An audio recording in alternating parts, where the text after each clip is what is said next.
ईमानी हरारत में ताकत पहुंचाने के लिए ये जो मीटिंग बुलाई गई है, ये बहुत बामकसद मीटिंग है। बामकसद मीटिंग के सदर मोहतरम और मुअज़्ज़िज़ हाज़रीन, हम जिस देश में रहते हैं, ये देश सूफियों का देश है, संतों का देश है, औलिया अल्लाह का देश है, उलमा का देश है। इस देश की कुर्बानी, इस देश की आज़ादी के लिए,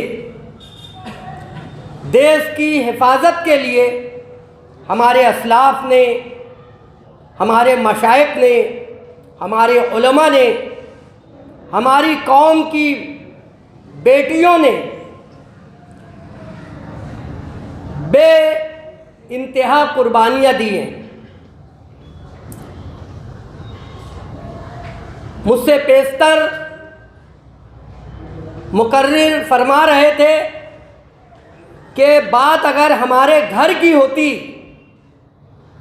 तो हम अपना घर दे देते। मैं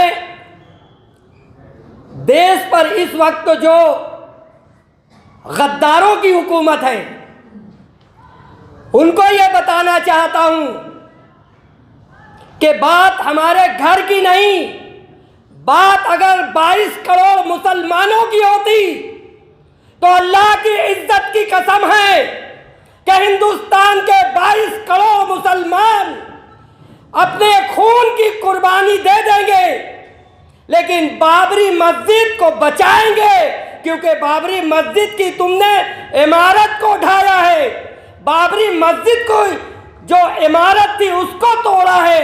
असल तो मस्जिद की ज़मीन थी, वो आज भी मस्जिद है, कल भी मस्जिद रहेगी और सुबह क़यामत तक वो मस्जिद रहेगी।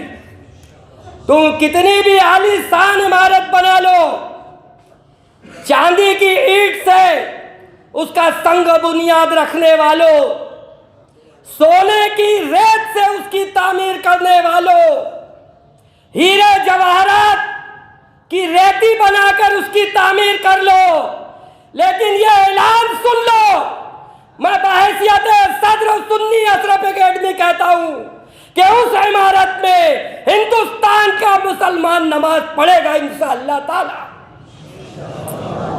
तुम किस ख्वाब में हो? 500 साल से ज्यादा हुकूमत करने वालों का हिंदुस्तान में नामो निशान नहीं है। 70 साल से हुकूमत करने वाले छितिर बितिर हो गए हैं। तुम्हारी तो अभी जुमा की पैदाइश है, तुम किस दोम में हो? अफसोस इस बात का है, तकलीफ इस बात की है कि हमारे मुल्क की अदालत कहती है कि यकीनन जिन लोगों ने मस्जिद की इमारत को तोड़ा है उन लोग मुजरिम है, उन्होंने गलत किया है। यानी किसी के घर में चोरी हो गई, ये भी माना जा रहा है कि फला शख्स ने चोरी किया है और चोरी हुई है, ये भी साबित है। उसके बावजूद इन डाकुओं को, इन गद्दारों को बाइज्जत बरी किया जाता है। ये कैसा इंसाफ है? मेरे अजीज दोस्तों, हमने अदालत के फैसले पर सब्र किया है, फैसले को माना नहीं है।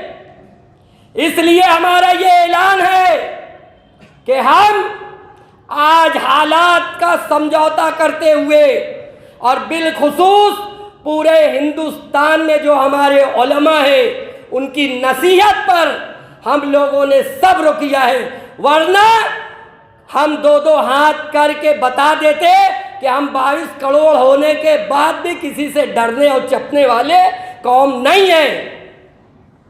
मेरे अजीज दोस्तों, मेरे भाइयों, बात कुछ तल्ख है मगर हकीकत भी है कि जिस तरह हम दूसरों को दोषी ठहराते हैं, इसमें कहीं ना कहीं हम लोगों की भी खामियां हैं, कहीं ना कहीं हम लोगों से भी चूक हो रही है। कब तक हम खानों में बटे रहेंगे? कब तक हम बिरादरी और मसलक के नाम पर बटे रहेंगे? याद रखो, जो सूझबूझ रखने वाली खानकाहें हैं, आज हिंदुस्तान की हर खानका से ये आवाज़ है कि कलमे की बुनियाद पर तुम सबको मुत्तहिद होना पड़ेगा। आज वो जानते हैं कि मुसलमान मुत्तहिद नहीं है। अगर तुम मुत्तहिद हो जाओ, हम अगर इत्तेहाद कायम कर ले, तो इंशाअल्लाह ताला इनको भगाने में देर नहीं लगेगी। क्योंकि आज मस्जिद के मामले में हमने सब्र किया है उलमा की, अपने अकाबरीन की बात पर, लेकिन इस वक्त तो पूरे हमारे हिंदुस्तान को भी खतरा है। हमें देश को भी बचाना है, मुल्क की हिफाजत करना है, क्योंकि ये मुल्क मेरे गरीब नवाज का है, ये मुल्क महबूब मिल्लत का है, ये मुल्क औलिया अल्लाह का है, किसी के बाप दादा की जागीर नहीं है। मेरे अजीज दोस्तों, सिर्फ आप लोगों से मुअद्दबाना गुजारिश है कि अब हमें सुल्तान सलाउद्दीन अय्यूबी के मिशन, जब उन्होंने बैतुल मुक़द्दस को फतेह करने के लिए निकला था, तो गैरों से ज्यादा उनको सताने वाले अपने थे। तो सुल्तान सलाउद्दीन अय्यूबी ने पहले अपनों का मुकाबला किया। अब अगर कोई ऐलान करता है मसलक की, कोई तकरार करता है मसलक के नाम पर, कोई तकरार करता है बिरादरी के नाम पर, तो हमें अब उनसे भी निपटना है और कलमे की बुनियाद पर हम सबको मुत्तहिद होकर मुल्क को भी बचाना है और मिल्लत को भी बचाना है। मेरे अजीज दोस्तों, मेरे भाइयों, बाबरी मस्जिद आपको आवाज दे रही है। अगर अल्लाह ने आपको ईमानी ताकत दी है तो सुनिए और पुकारती है हय्या अलल सलाह और हय्या अलल फलाह। और हमें मस्जिद की जानिब अपने कदम को बढ़ाना है। और जब हमारी मस्जिदें आबाद हो गई तो इंशाअल्लाह ताला फिर वही दिन आने वाला है जो कल था। हम गुलामी के लिए नहीं आए हैं, हम हुकूमत करने आए हैं और एक दिन हम हुकूमत करेंगे। मेरे मोहतरम दोस्तों, अजीज साथियों, मैं मुबारकबाद दूंगा कि ऐसे हालात को परवाह न करते हुए ऑल इंडिया इमाम काउंसिल के जिम्मेदारों ने ये प्रोग्राम रखा। मैं आप सब लोगों से गुजारिश करता हूं कि चाहे जो हो जाए, जब तक अल्लाह तबारक व तआला ने हमारी जिस्म में सांस रखा है, हम बाबरी मस्जिद के लिए लड़ते रहेंगे।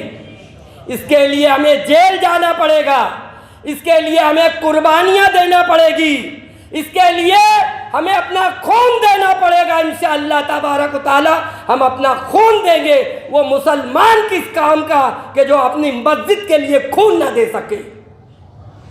हम इंसानियत का दर्स देने के लिए आए थे।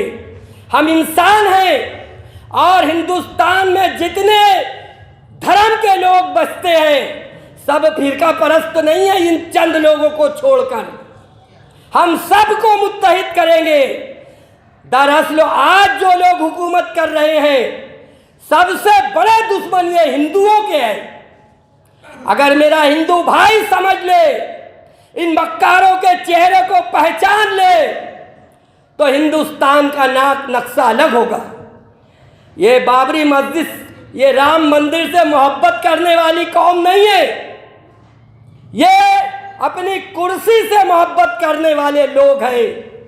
जिस तरह हमारे असलाफ ने कुर्बानियां देकर देश को आजाद कराया है, आज ये चंद फिरका परस्त बनामे हिंदू बनकर हमारे देश को लूट रहे हैं, कौम को बांट रहे हैं और ये मकसद इनका कभी कामयाब नहीं होगा। आप लोगों से गुजारिश है कि हम सबको मुत्तहिद होना है। हमें बांटा जाता है, हमें लड़ाया जाता है, तो अगर हमने अपने दिमाग का इस्तेमाल किया और हमने अपनी ईमानी हरारत को मजबूत किया तो इंशाअल्लाह तबारक व तआला इनके वो दिन दूर नहीं कि ये भागने के लिए रास्ता ढूंढेंगे। इंशाअल्लाह इनको रास्ता नहीं मिलेगा और मुसलमानों की ज़रूरत नहीं पड़ेगी। जब मेरे देश का हिंदू इसको समझ लेगा, पहचान लेगा, तो इंशाअल्लाह ताला दो दो हाथ हिंदू भाई करेंगे। इसलिए मेरे अजीज़ दोस्तों, मेरे साथियों, मैं अपनी कौम से गुजारिश करता हूँ। आज साथी निहाल अहमद साहब पूरी ज़िंदगी बाबरी मस्जिद शहीद होने से 1 साल पहले से मस्जिद के लिए वो जद्दोजहद कर रहे थे और उन्होंने अपने साइड पर अपनी कमीज़ पर काली फीत बांधी और वो ये कहते थे कि जमहूरियत का खून हुआ है, और हकीकत में जमहूरियत का खून हुआ है। हमारे मुल्क की जमहूरियत दागदार हुई है और वो फित लेकर कब्र में गए। मुबारकबाद दूंगा मोहम्मद मुस्तकीम डिक्नेडी को, मुबारकबाद दूंगा शान हिंद साहिबा को कि अल्लाह तबारक व तआला इनके बाजुओं में ताकत दे कि रो पर ये हमेशा एहतजाज बाबरी मस्जिद के लिए करते आए हैं, कानूनी लड़ाई भी लड़ते आए हैं और इंशाअल्लाह ताला मुझे उम्मीद है कि वो लड़ते रहेंगे। हम सब मुत्तहिद होकर, गैर सियासी तंजीम बनकर, फिरका परस्त मुसलमान ना बनते हुए, तमाम हिंदू भाई और देश में रहने वाले सब लोगों को लेकर हम अपने मुल्क की जमहूरियत के लिए लड़ते हैं, लड़ते रहेंगे। अस्सलाम वालेकुम।